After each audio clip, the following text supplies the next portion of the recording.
Today's day 44, lesson 44. Today's lesson is not going to be a trick. Well, I guess you could consider it a trick, but not really. Today we're going to look at one of the foundation exercises, one of the foundation positions that I use a lot in my fitness work. Today is going to be a simple stand.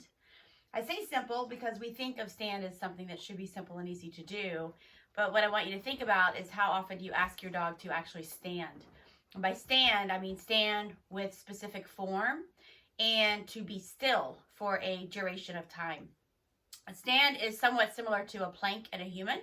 It's a full body exercise where the dog has to engage the core and they have to think about engaging all four limbs in order to keep themselves stationary and in a particular position. A lot of times what you see is if we ask a dog to stand, they tend to sit or they tend to shuffle a foot around. Stand is also a fabulous way to get an evaluation on your dog. It's easier to see in the stand form if the dog is maybe offloading a limb or shifting the weight off of a limb, or if something doesn't seem quite right with the dog. A lot of times you can see it in the stand once you learn what you're looking for in the form. So today I just have a little challenge for you. I like to use platforms. I like to use something that defines the space for the dog because it does help them to think about those feet and to think about being still.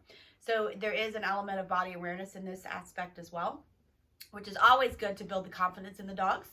So today, the big man is going to demonstrate stand for us. So I'm going to ask him to get up here on these platforms and stand still. And then I'm going to talk you through what you're looking at when you're looking for the form for the stand so that you know, if you want to do this with your dog, what you're going to aim for. So of course, if you are going to use platforms or you are going to use some sort of targeting, the dog needs to understand how to put their feet on it. And of course, all of the things that we've been doing all along, there are tons of different exercises that I've already posted that have the dog putting their feet on something. So I envision at this point, hopefully the dogs are pretty familiar with that. But you can always slow them down and just have them put their front feet up. Of course, he needs to pay attention to where his front feet are.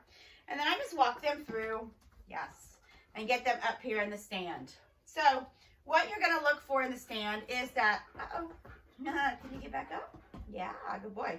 What you're going to look for in the stand is that the front feet are basically under the shoulders and the rear feet are basically under the hips. We don't want them in that really over-exaggerated stand like you sometimes see in conformation. So we really just kind of want them to be a little square. You want the head to stay neutral, so his nose is out here nice and straight, the neck's not way up or way down. And you want the top line, his spine, to be nice and flat.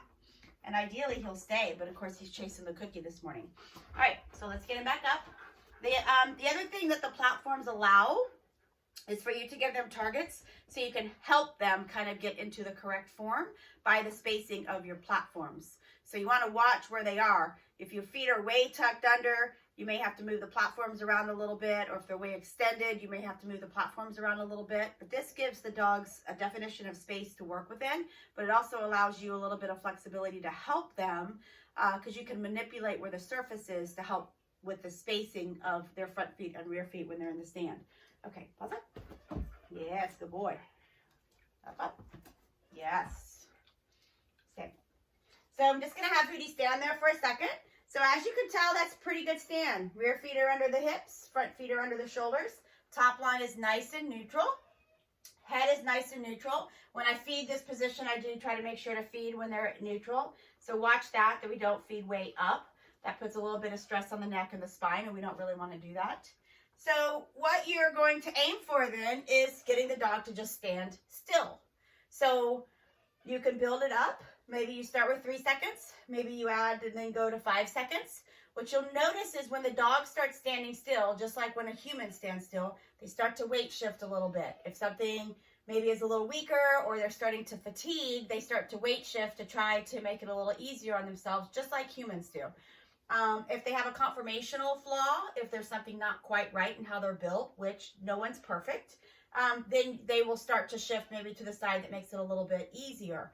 For instance, my right leg is shorter than my left leg. So I tend to offload to my left leg because my right leg fatigues because it's always trying to reach the ground and it has a harder time doing that. So I tend to weight shift to my left side, which means, of course, I'm putting more wear and tear on the left side at times as well. So this is just a really simple exercise for you to do, but it's a great actual full body exercise. Really helps the dogs to engage their core So this is a simple and easy fitness exercise that you can apply to your dogs. Over time, you can build some duration as they have some understanding. If you put them up here in the stand and for some reason you can see they're really offloaded, then you would want to make sure to get that checked out by your veterinarian just to make sure there's nothing crazy going on. Sometimes when they're offloading like that in the stand, it's as simple as a chiropractic adjustment, but you would want to make sure to get that checked out. So again, today's skill is stand. Hootie is demonstrating very nicely, and so you see he's given up. He says, I'm done. And my guys have already been doing stands this morning. They did a very long duration stand this morning, which is great for the core. So he probably is a little bit tired at this point. So we're going to let him have a little break. But that is your skill for today. And let's see how long can you build up to a 10-second stand. And 10 seconds stationary. No foot movement, no shifting of the feet, no stepping out of the position. But of course, that's going to take a little bit of time to build up to. You probably won't be able to do that right off the bat. So there is your challenge for today. Hope you guys enjoy. Good luck, and we will see you next time.